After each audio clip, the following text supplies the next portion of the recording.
Recording now. Okay. Okay. Okay, so here we are in the third meeting of the Stop Reset Go core team, I guess. So go ahead, Gian. Okay, so just before Roberto makes his presentation of his software that he's been working on, I just want to throw this idea out there related to what you just said, Stephen, about thinking of all of us having a common birthday as the beginning of the universe, right? I've been thinking recently about how this consciousness that we have is a governance system of this multicellular being, the superorganism, the body. You know, we're multicellular being, and this consciousness is the governance system of this superorganism, of all these cells and organs. And I was relating a few days ago that I saw this webpage where they talked about what happens to the physiology of the human being when at the time of death, right? So the time of death, all the cells in the body, the support system, you know, the blood system, the circulatory system, the the lungs and breathing the oxygen in and the carbon dioxide out, all that stops, right? So when all that stops, then the cells go into self-survival mode, right? It's no longer that they're working in harmony. Then here's Derek. They're not working in harmony, but each cell is now fighting for its own life, right?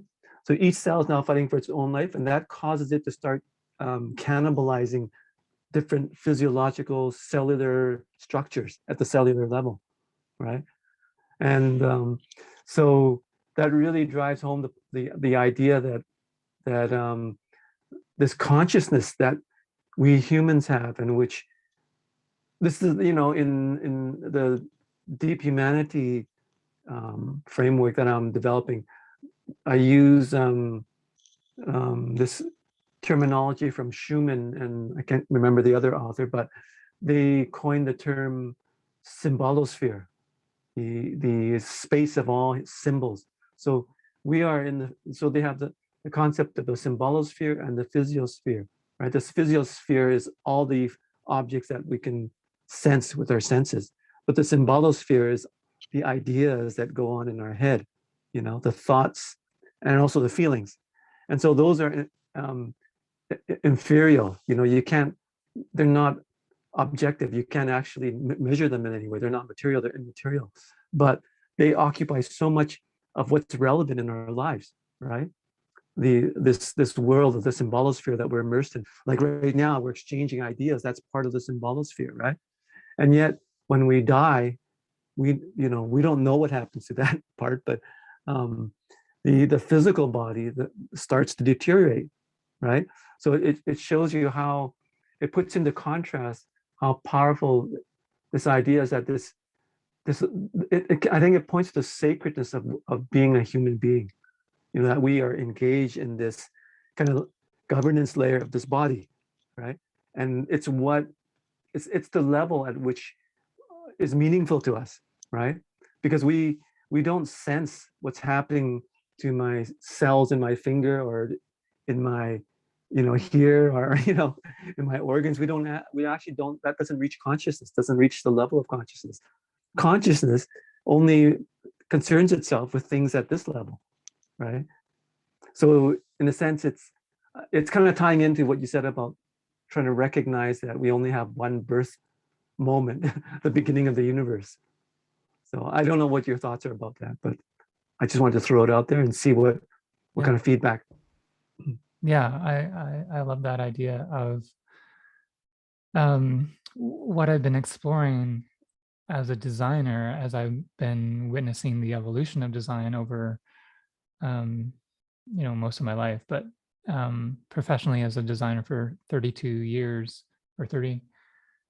Yeah, it's been realizing that we've been so focused on the physical artifact, you know, creating the design product to sell to the market, or creating the the artifact to be part of the presentation, a marketing persuasion kind of um, artifact that we're sending out. So it's always so focused on the different pieces of the puzzle of industrial capitalism.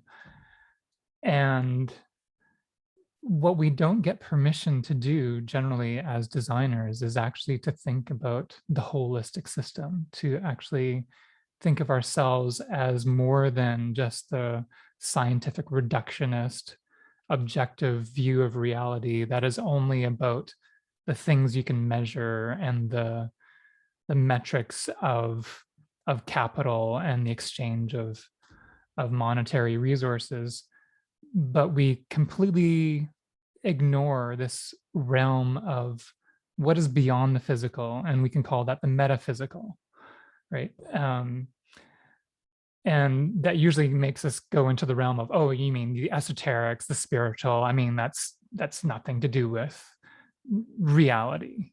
We're just going to ignore that as having no basis in in what we should be focusing on as human beings. But in doing that, we know that philosophers and sages and indigenous peoples regard everything as sacred. And to ignore that reality and our own sense of experience that cannot be quantified and measured, our emotional response to being alive and in the universe, to just ignore that whole side of human experience just seems absurd. So for me, as I left an agency and I was rethinking what am I doing as a designer, I was trying to reintegrate myself with nature by actually thinking about and giving myself permission to imagine what would be the product or the goal or the purpose of metaphysical design.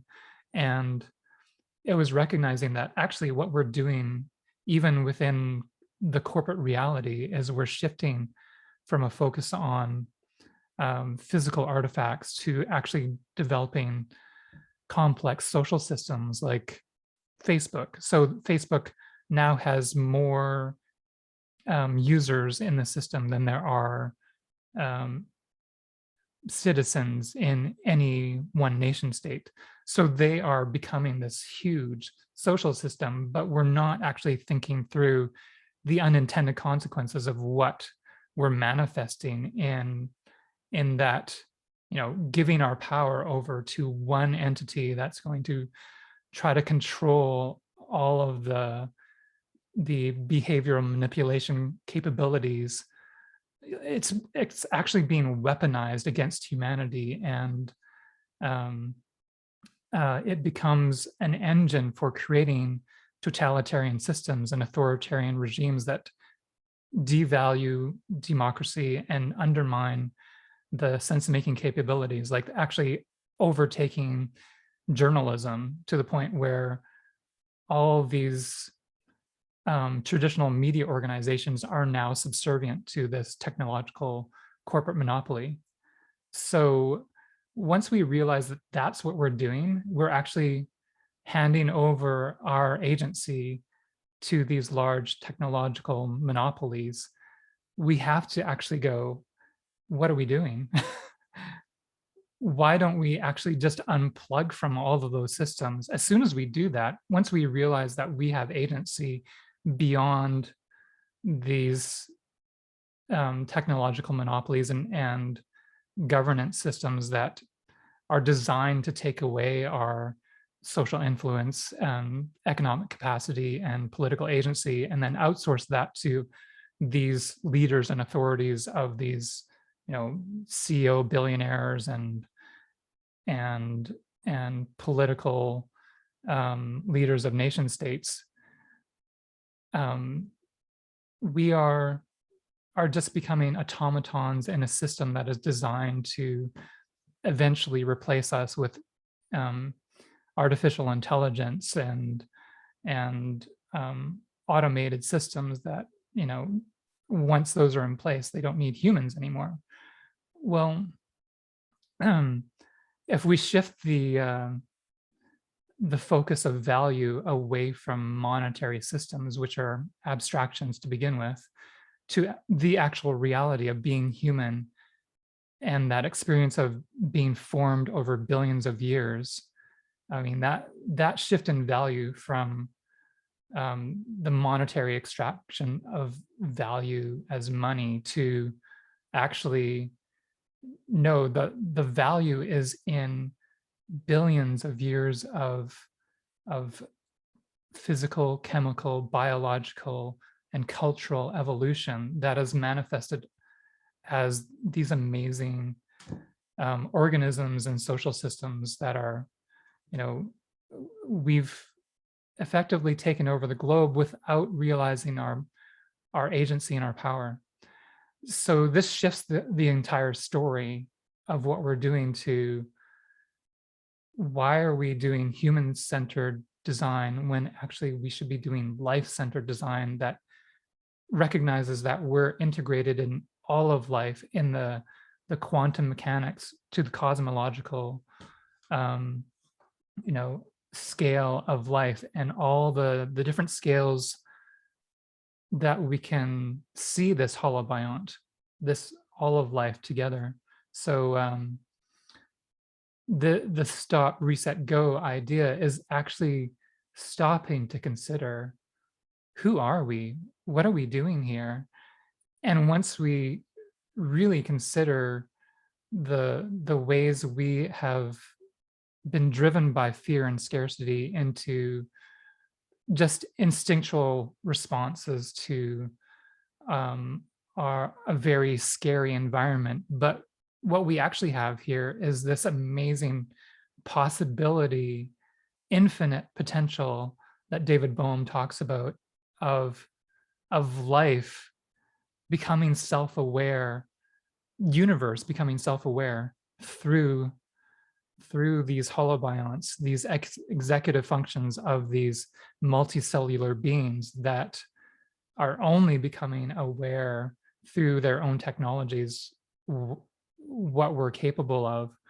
But we also have to, you know, we're realizing through those same technologies the limits of the planetary resources, and we fundamentally have to stop, reset our understanding of who we are and our relationship to the universe, and then go in a different direction that is actually in sync with the syntropy that's been going on for billions of years, rather than the entropy that we've been driving for maybe 12,000 years with the beginnings of human civilizations.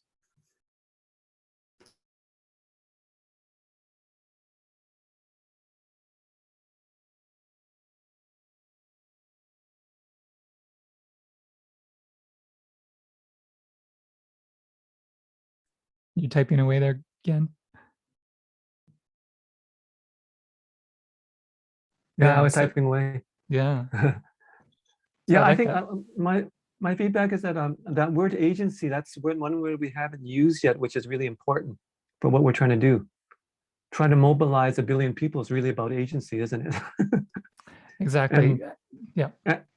and the Stop, Reset, Go, the human inner transformation is all about perceiving in a different way, like perceiving ourselves as part of this, the fabric of the universe, right?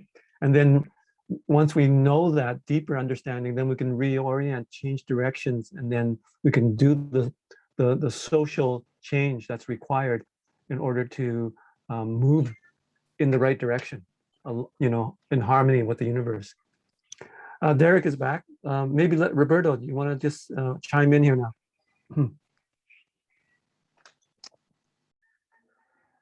Well, I really resonate with well, with everything.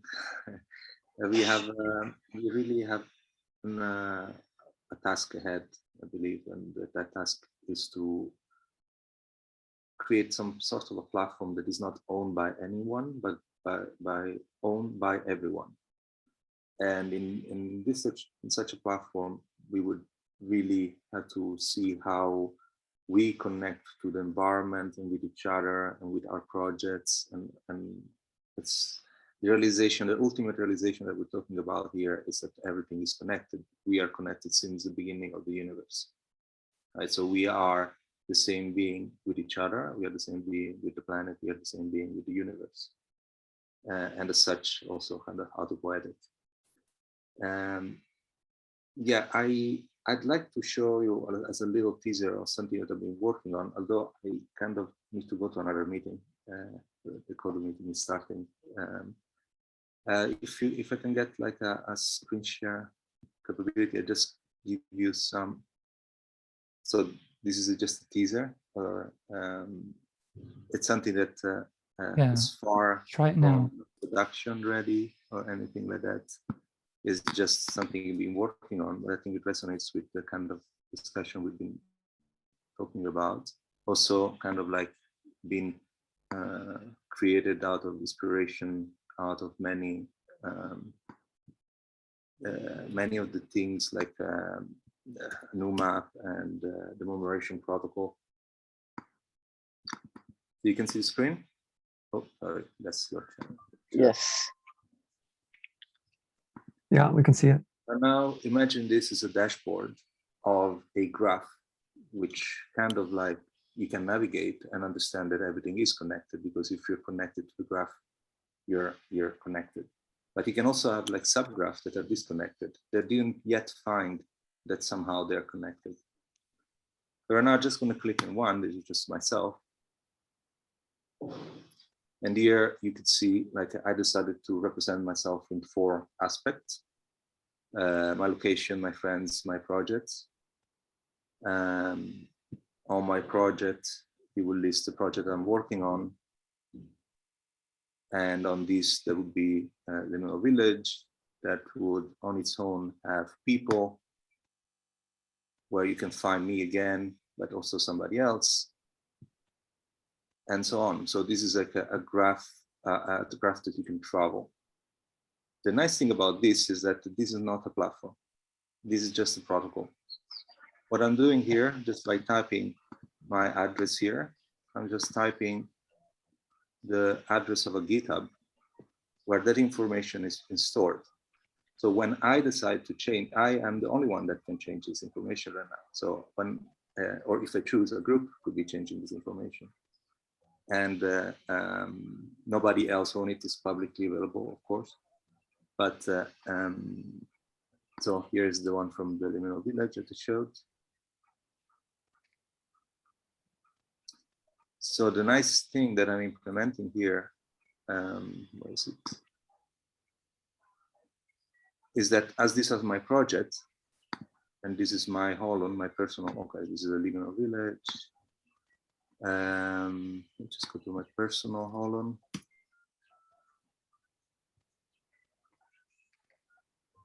This also implements a payment system. That means that I can receive anything of the 10 digital or the 10th form of capital. You could send it directly to me if it's tradable, or if it's possible to actually send, if it doesn't make any sense. And I can decide to split anything that comes to my Holon, part to my location, parts to my friends, part to my project, and the majority to my wallet. Or maybe not, maybe I'm just altruistic. The idea is that it's not just a graph, it's a graph with intensity of the link. So that means that in this case, situation, 10% of whatever I receive gets to my will get to my projects. So then I will go to my projects and I can do the same story. I can say, well, whatever my projects receive, I can split it into this other way, into this other weighting system. But I could be a collaborator on these projects, and I could be a collaborator of many other projects.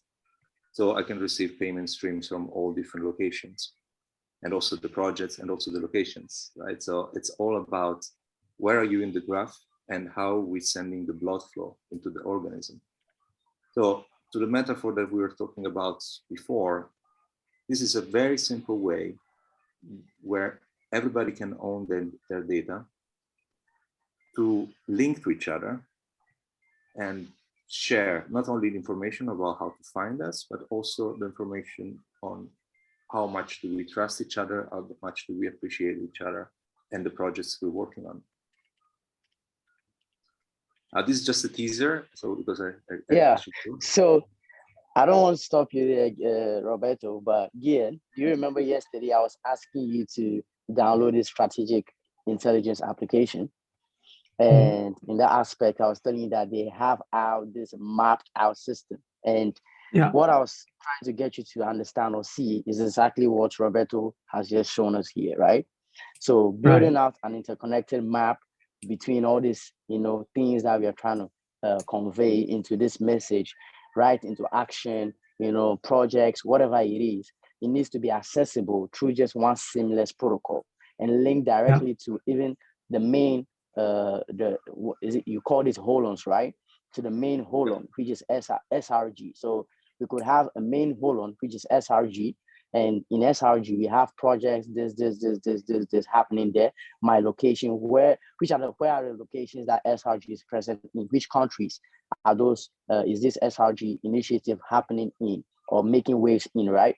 Then you have which people are part of this. You, me, Roberto, Stephen. We are the friends that are part of this holon, right? Correct? Ferrier, all these people. Then this holon can also be extended to an individual, which is myself, right? Which is yourself, DN. Which projects do you have individually you're working on? Roberto, which projects is he individually working on? Stephen, which projects is he individually working on? All these ones are linked into one graph. And with Jury's knowledge graph, we have one more of like a networked system dating back to SRG. And this can be accessible to all the cells we are talking about. And all these cells can actually put into this holon whatever they have going on, whatever capital it is that they possess, whatever projects it is that they've been working on that could be scalable in regards to whatever problem they are facing in those geographical locations that SRG is present in. So Roberto, thank you so much, for this, teaser. It has really opened our eyes to actually, seeing. I believe Stephen has actually gotten some more of like inspiration from actually building out more of like this user interface, and we just really, really appreciative of you being here right now. So I don't know what's going to happen, but if it's possible, you could maybe give us maybe the opportunity with your presence and with your full contribution, help us map out in this system, this holon system in regards to SRG and see how the interface could be, played out. So the interesting thing about this is, as part of my project in the Living Systems Collaboratory, I was trying to create a sort of wireframe of a prototype for being able to visualize ourselves as part of a holobiont. And if I may, do you mind if I share my screen, Roberto, and then let's see. While you're doing that, I'm going to be meeting with Daniel Hornvik, who's doing the planetary boundaries, urban planetary boundaries in the next few weeks. So I think it would be important for all of you guys to join if you can. All right, so. And great. I just showed Derek the urban footprint software. Derek, can you look at the open source GitHub version and just see how we might be able to integrate that?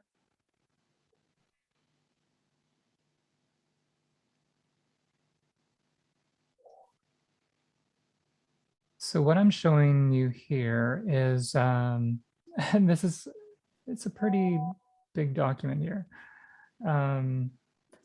But let's maybe go to here. Okay, we have all of these crises. I'm gonna go into presentation mode here.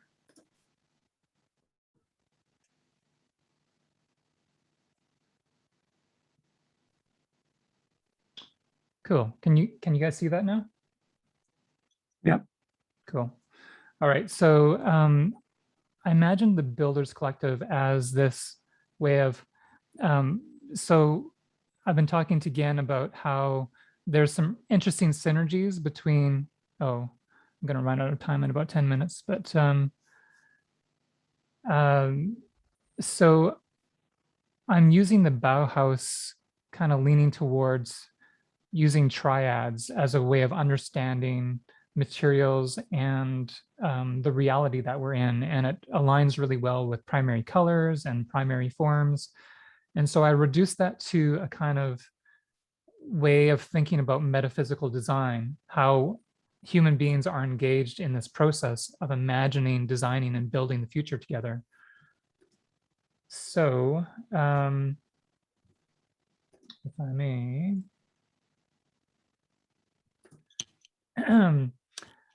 so this actually goes into a story that we can, use the Genesis story as a kind of starting point for understanding this story that we're in, where in the 6 days of creation, the first 3 days are about light, water, and land.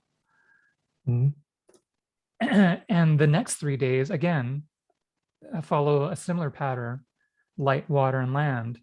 And it kind of relates to our history as we've been going through this cultural evolution of slavery and injustice, but there's a kind of light that draws people out. So, Israel in the Christian conception of the cosmology is supposed to be the light to the nations, but they go through the waters, kind of a baptism that's shedding the violence and corruption that they were part of in this Egyptian empire.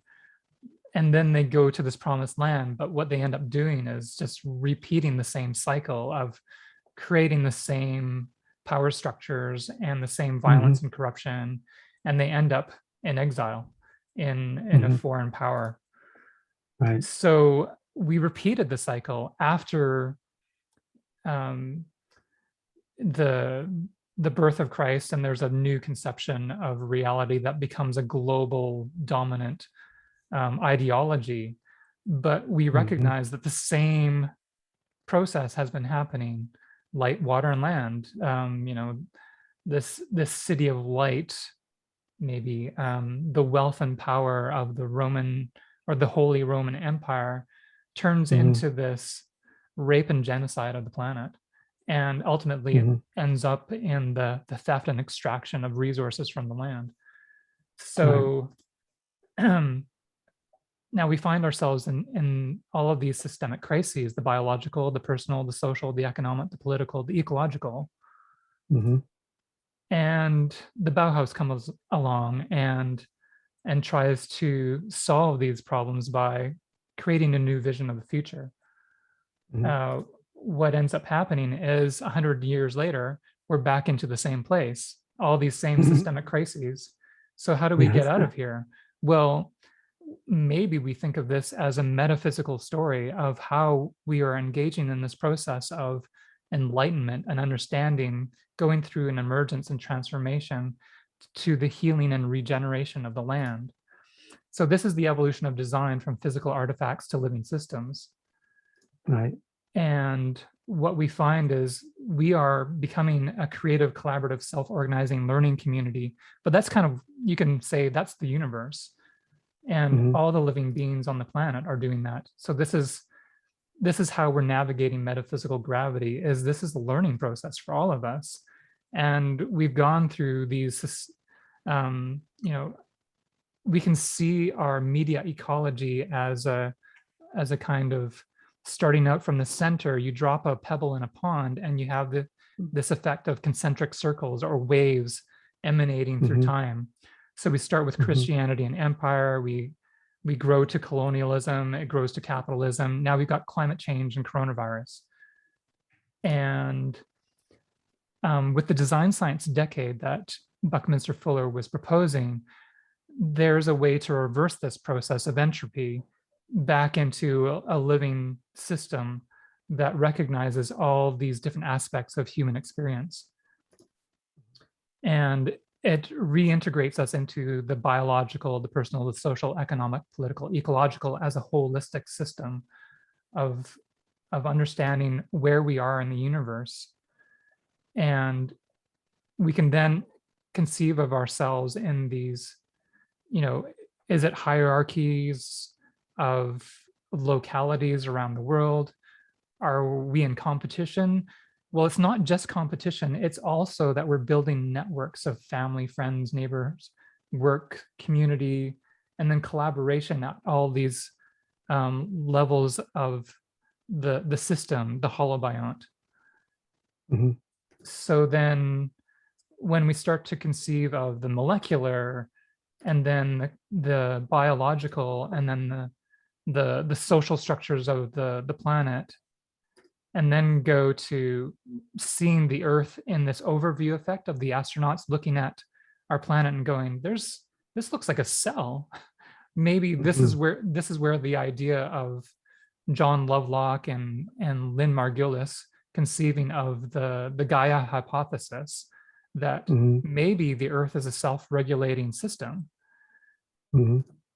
So then we pan out to the size of the universe and we realize, well, the whole thing has been evolving over billions of years. And when we recognize that, what we're now realizing is there's not only entropy in the world, there's also syntropy. And in the middle of that is this battery of life that's actually kind of self-organizing and self-generating. And it's like a battery. You can't just have entropy. You need the syntropy that creates the cycle of energy within that system that is proliferating all of this amazing manifestation of life that we see around us. So then we get into the mental models for human experience, where we break things down into these other triads that essentially allow us to understand the complexity of life and how everything fits together in this really interesting web of meaning and experience. And so, that's kind of my conception of how do we then, I came across this idea of the minimalist journal on Medium, and it's how we can improve our habits from the inside out, just by even just having a handwritten journal where we're like creating our own metrics of how we want to be better as human beings. But then what if we have a network of people who are doing the same thing? So the social network is transformed by the difference in the purpose of it. It's about making better human beings and making better social systems. And out of that grows the architecture that supports life. And then we incorporate this idea of donut economics, understanding the boundaries and how even society is evolving over time through spiral dynamics, or ways of conceiving. Like, we've built a pyramid structure. We've rebuilt the Egyptian pyramids in the form of large technological monopolies. And instead of doing that, why don't we actually see ourselves as a holobiont, where we're part of an interconnected, interdependent system of interbeings, multicellular organisms within a complex universe of time, energy, and matter. So as we're learning how to navigate metaphysical gravity, what we're really doing is learning how to love each other. Right. And so I've taken this idea of, light can be refracted and put together in these ways where it becomes a holistic way of seeing life as different ways of, how do we become one new humanity? The story of love overcoming the power of empire is that story that we've been living into. And now we're giving ourselves permission to actually reimagine our social architecture from the ground up. So can I just add, yeah. can I just interject one Absolutely. idea with that last image of love. I wrote when my grandmother died, I wrote all these songs for her to prepare for her death. I wrote about 200 songs. I call them yogi songs. And because I loved my grandma